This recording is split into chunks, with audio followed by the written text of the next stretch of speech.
পাকিস্তানের একটা গ্রামে হঠাৎ একটা ভিডিও ছড়িয়ে পড়ে। শুরু হয় কানাঘুষা লোকজনের আলোচনা। আজাদ খেল গোত্রের জরুরি জিরগা বৈঠক ডাকা হয়। জিরগা কি, এই ব্যাপারে আমরা ভিডিওর পরবর্তী অংশে জানবো।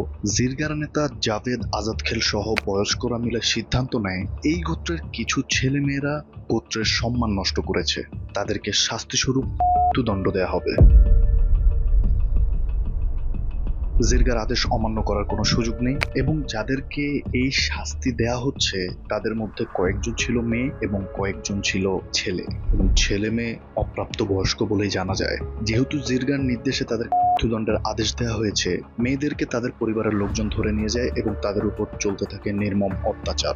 বিভিন্ন কায়দায় চলতে থাকে নির্মম নির্যাতন, যা আমরা ভিডিওর পরবর্তী অংশে বিস্তারিত জানবো। একটা গ্রামের মধ্যে তুচ্ছ একটা ঘটনাকে কেন্দ্র করে মেয়ে এবং ছেলেগুলোকে মৃত্যুদণ্ড দেয়া হলো, যাদের মধ্যে মেয়ের পরিবার মেয়েগুলোর উপর এইরকম অমানসিক নির্যাতন করতেছে, কিন্তু কেউ কোনো বাধা দিচ্ছে না, এবং শেষমেশ মেয়েগুলো ফেলা হয় এবং তাদের পরিগুলো নর্দমায় ফেলে দেওয়া হয়। এখন আসি মূল বিষয়ে। কি এমন ভিডিও যা গ্রামের মধ্যে ছড়িয়ে পড়ার পর জিরগা ছেলে মেয়েগুলোকে মৃত্যুদণ্ড দিল? কি আছে ওই ভিডিওতে? পুরো ঘটনা জানলে আপনি অনেকক্ষণ কনফিউজডই থাকবেন যে আসলে এরকম ঘটনাও ঘটে। হ্যালো এভরিওয়ান, আমি মারুফ হুসাইন। মারুফ দ্য স্টোরি টেলার চ্যানেলে আজকে এমন একটা কেস স্টাডি নিয়ে হাজির হয়েছি যেখানে তুচ্ছ একটা ভিডিওকে কেন্দ্র করে ঝরে গেল 9টা তাজা প্রাণ, এবং যেই ঘটনা কাঁপিয়ে দিয়েছিল এই উপমহাদেশের মানুষের হৃদয়ে। চলুন শুরু করা যাক। প্রথমে আমরা সেই ভিডিওটি দেখব যে ভিডিওটিকে নিয়ে এরকম নির্মম নৃশংস একটা ঘটনা ঘটে যায়।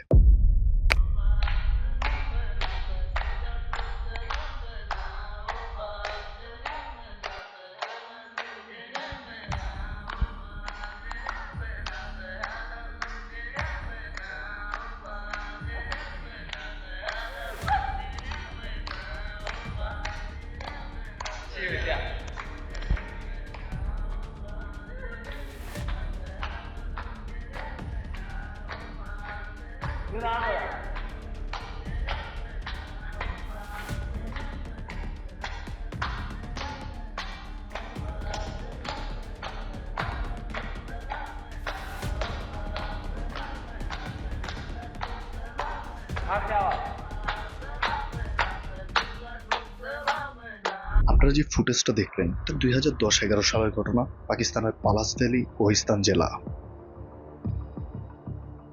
খুবই সাধারণ একটা বাড়িতে বিয়ের অনুষ্ঠান চলছে। একদিকে আজাদ খেল গোত্রের কয়েকজন মেয়ে, যাদের নাম বাজিখা, সিরিনজান, আমিনা, শাহিনা। অপরদিকে সেলেহ খেল গোত্রের 2 ভাই বিন ইয়াসির ও গুলনাজর। মেয়েগুলো হাততালি বাজিয়ে গান গাইতেছে, সেই গানের তালে ছেলেগুলো নাচতেছে। এইটাই ছিল পুরো ভিডিও। আশ্চর্যের বিষয় না যে এই ভিডিওতে কি এমন আছে যার কারণে মৃত্যুদণ্ড দিতে হবে। মূল বিষয় হচ্ছে, যেই গ্রামের ঘটনা সেই গ্রামটাতে এক গোত্রের ছেলে মেয়ে অন্য গোত্রের সাথে মেলামেশা করা বিরাট অন্যায়। আর এই বিরাট অন্যায়ের ভিডিওটি গ্রামে ছড়িয়ে যাওয়ার পর 9 জনকে তাদের জীবন দিতে হলো। ভিডিওর প্রথম অংশে বলেছিলাম যে আমরা ভিডিওর পরবর্তী অংশে জানবো যে জিরগা কি। কোহিস্তান পাকিস্তানের একটা দুর্গম এলাকা, আর এই দুর্গম এলাকায় জিরগা নামের একটা ট্রাইবাল আদালত চলে। বিশেষ করে পশতুন ও অন্যান্য ট্রাইবাল এলাকায় চলে আসা এক প্রাচীন আদালত ব্যবস্থার নাম হচ্ছে জিরগা, যা এখনো চলমান। জিরগা শব্দের অর্থ সভা বা পরিষদ। জিরগা সাধারণত গোত্রের প্রভাবশালী, অভিজ্ঞ ও বয়স্ক লোক দ্বারা পরিচালিত হয়। আরেকটা ছোট্ট বিষয়, এই জিরগায় যারা সদস্য হন তাদের সবাইকে পুরুষ হতে হয়। আর এইসব দুর্গম এলাকাগুলোতে জিরগার সিদ্ধান্ত চূড়ান্ত সিদ্ধান্ত বলে বিবেচনা করা হয়। যদিও পাকিস্তানের সংবিধানে জিরগাকে কখনো কোনো স্বীকৃতি দেওয়া হয়নি, কিন্তু তারপরও এটি মারাত্মক পাওয়ারফুল। এতটাই পাওয়ারফুল যে জিরগা সম্মান বা অনার কিলিং এর নামে খুব সাধারণভাবেই মানুষ মৃত্যুদণ্ড দিয়ে দেয়। যদি কোনো ছেলে মেয়ে অন্য কোনো গোত্রের ছেলে অথবা মেয়ের সাথে কথা বলে, মেলামেশা করে, প্রেম ঘটিত কোনো ঘটনায় জড়িত হয়, তাহলে খুব সাধারণভাবে জিরগা তাদের মৃত্যুদণ্ড দেয়। যাদের মৃত্যুদণ্ড দেওয়া হয়, এই মৃত্যুদণ্ড সেই আসামির পরিবারের লোকজনকে কার্যকর করতে হয়। আর যদি তারা মৃত্যুদণ্ড কার্যকর না করেন, তাহলে জিরগা চাইলে তাদেরকেও শাস্তি দিতে পারে। মানে এক তুচ্ছ ঘটনায় পুরো পরিবারকে মৃত্যুদণ্ড দিতে পারে জিরগা।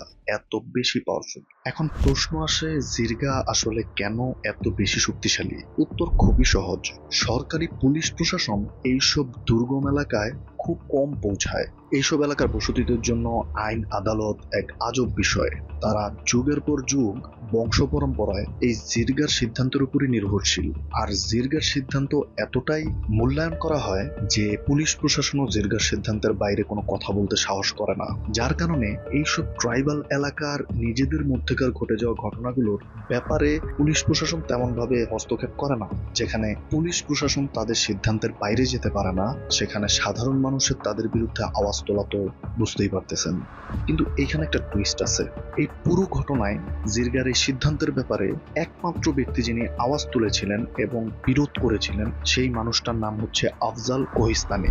ভিডিওতে যে ছেলেগুলো নাচতেছে, বিন ইয়াসির ও গুলনাজর, এই দুইজনের বড় ভাই হচ্ছে এই আফজাল কোহিস্তানি, যিনি জিরগার সিদ্ধান্তের সরাসরি বিরুদ্ধে গিয়েছিলেন। মেয়েদেরকে যেভাবে মৃত্যুদণ্ড দেওয়া হয়েছিল, ছেলেদের কিন্তু ঠিক সেভাবেই মৃত্যুদণ্ড দেওয়া হয়। কিন্তু আফজাল এই সিদ্ধান্ত মেনে নিতে পারেননি। নিজের হাতে নিজের ভাইদেরকে খুন করতে হবে, এই নির্মমতা আফজালকে জিরগার সিদ্ধান্তের বিরুদ্ধে আওয়াজ তুলতে সাহস জুগিয়েছিল।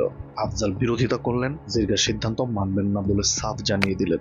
পুলিশ প্রশাসন কিছু করতে পারবে না জেনেও আফজাল পুলিশে অভিযোগ করেন। আর অপরদিকে নির্মমভাবে নির্যাতন করার পর মেয়েগুলোকে মেরে ফেলা হয়েছে। আফজালের মনে এই জিনিসটা আরো বেশি দাগ কাটে। মেয়েগুলোকে তাদের পরিবারের লোকজনই মেরে ফেললো।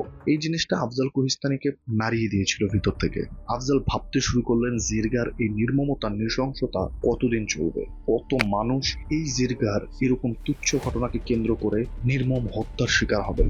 আফজাল আওয়াজ তুললেন। আফজাল দেখলো পুলিশ প্রশাসনের কাছে অভিযোগ করেও কোনো ফলাফল আসতেছে না। তখন আফজাল অ্যাবোটাবাদে গিয়ে প্রেস ব্রিফিং করলেন। সবাইকে ঘটনা বোঝানোর চেষ্টা করলেন যে কিভাবে জিরগা খুব সাধারণ ঘটনাকে কেন্দ্র করে মৃত্যুদণ্ড দিয়ে দেয়। আফজাল ওই প্রেস ব্রিফিং এ মেয়েগুলোর উপরে কিভাবে নৃশংসভাবে নির্যাতন চালানো হয়েছে সেই ঘটনারও বিস্তারিত বললেন। ভিডিওটি এলাকায় ছড়িয়ে পড়ার পরে মেয়ের পরিবারের লোকজন মেয়েগুলোকে ধরে নিয়ে যায় এবং একটা রুমে বন্দি করে ফেলে। তাদেরকে ক্ষুধা তৃষ্ণার কষ্ট দেওয়ার পরও ওই রুমে বন্দি থাকা অবস্থায় মেয়েগুলোর শরীরে গরম পানি মারা হতো এবং গরম কয়লাও মারা হতো, এবং পুরো ঘটনাটাই কিন্তু করতো তাদের পরিবারের লোকজন। শেষমেশ তাদেরকে হত্যা করা হয়। আফজাল সুপ্রিম কোর্টে গেলেন। সুপ্রিম কোর্ট থেকে তদন্ত কমিশন গঠন করা হয়। আফজাল যে ঘটনা বলতেছে সেটা আসলে কতটুকু সত্য, এই ঘটনার তদন্ত করার জন্য তদন্ত কমিশন তাদের গ্রামে যায়। গ্রামে যাওয়ার পরে তদন্ত কমিশন হতভম্ব হয়ে যায়, কারণ গ্রামের সকল মানুষ পুরো ঘটনাটাকে অস্বীকার করতে শুরু করে। এমনকি যেই মেয়েগুলোকে মেরে ফেলা হয় তাদের পরিবারের লোকজনরা সেই মেয়েগুলোকে তাদের সামনে উপস্থিত করেন। তারা বলতে থাকেন, এরকম কোনো ঘটনাই ঘটেনি, দেখো এই যে আমাদের মেয়েরা এখনো জীবিত আছে। কিন্তু ভিডিও ফুটেজ অনুযায়ী মেয়েদের চেহারা, বয়স কোনো কিছুই মিল না থাকার কারণে তদন্ত কমিশন বুঝতে পারে যে মোটামুটি এই গ্রামের সবাই এই ঘটনার সাথে জড়িত। তারা কেউ জিরগার সিদ্ধান্তের বিরুদ্ধে কথা বলতে চাইছে না। 6 বছর পরে 2019 সালে আসামিদের অ্যারেস্ট করা হয়, এবং আসামি হিসেবে কাদের অ্যারেস্ট করা হয়? জিরগার কোনো সদস্য কিন্তু অ্যারেস্ট হননি। অ্যারেস্ট হয়েছিলেন তারা যারা মৃত্যুদণ্ড কার্যকর করেছিলেন, মেয়েদের বাবা এবং ভাই।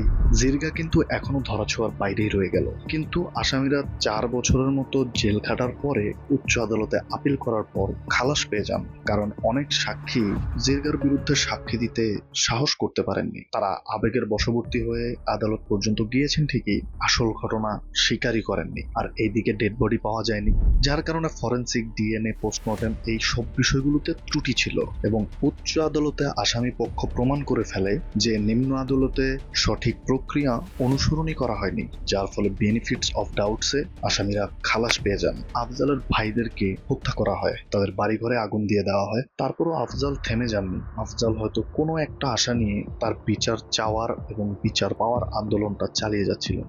নিজের যুদ্ধ আফজাল নিজেই করতেছিলেন। এমন রাস্তায় আফজাল হেঁটে হেঁটে আদালতে যাচ্ছেন। হঠাৎ তার সামনে কয়েকজন এসে উপস্থিত হলো, পিস্তল বের করে গুলি চালালো। আতর্কিত হামলায় ঝাঁঝরা হয়ে গেল আফজাল কোহিস্তানের দেহ। আফজাল কোহিস্তানি সাথে সাথেই মারা যান। 7 বছরের বিচার চাওয়ার অক্লান্ত লড়াই শেষ হলো এক মুহূর্তেই। আফজালের স্বপ্ন ছিল বিচার পাওয়ার, সম্মান বা অনার কিলিং এর নামে হত্যা বন্ধ করার। কিন্তু বিচার চাইতে চাইতে শেষমেশ আফজাল কোহিস্তানি নিজেই অনার কিলিং এর শিকার হলেন। পুলিশ প্রশাসন, বিচার ব্যবস্থা ব্যর্থ। এই গল্প শুধু কয়েকজন বাজিঘা, সিরিনজান, শাহিনা, আমিনা, বিন ইয়াসির, গুলনজরের না, বা আফজাল কোহিস্তানেরই না। এই ঘটনা তাদেরও, যারা বছরের পর বছর, যুগের পর যুগ অনার কিলিং এর নামে হত্যার শিকার হচ্ছে, নির্যাতনের শিকার হচ্ছে। এমন তুচ্ছ ঘটনায় মানুষের জীবন কেড়ে নেওয়া কি আসলে কোনো সুস্থ মস্তিষ্কের মানুষদের কাজ হতে পারে? প্রশ্ন থাকলো আপনাদের কাছে। আমি মারুফ হোসেন বিদায় নিচ্ছি আজকের মতো। দেখা হচ্ছে অতি শীঘ্রই নতুন কোনো ভিডিওতে। Maruf the storyteller is signing off. Piece.